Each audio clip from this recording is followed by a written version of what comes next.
In today's video, I'm going to teach you how to log into Google Photos. You can access Google Photos with the same Google account you use for services like Gmail on a computer, an Android phone, or an iPhone.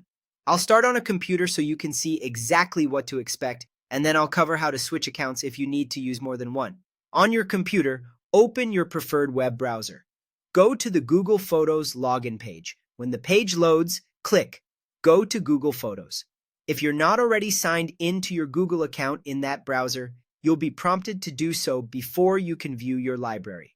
Enter your Google account email, then click Next. On the following screen, enter your password and click Next again. That's all there is to it. As soon as you finish, Google Photos opens to your library, albums, and any memories tied to that account. If you see your account already listed on the sign-in screen, selecting it will skip directly to the password step. If you're on a shared computer, consider whether you want the browser to remember your sign-in, especially if others use the same device.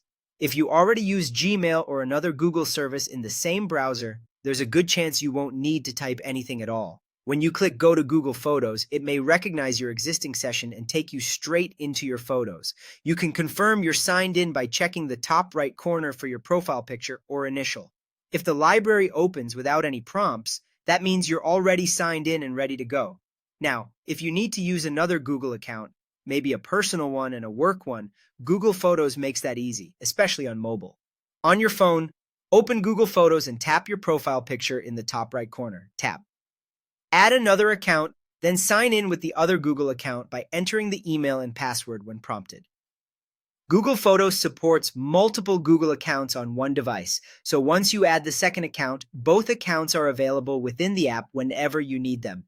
This is helpful if you keep different sets of photos separate, or if you back up pictures from different devices to different accounts. That's it. Whether you're on a computer or using the app on your phone, logging into Google Photos is simply about using your existing Google account. If you aren't signed in, you'll be asked to sign in to access your photos. If you already are, you'll get in automatically.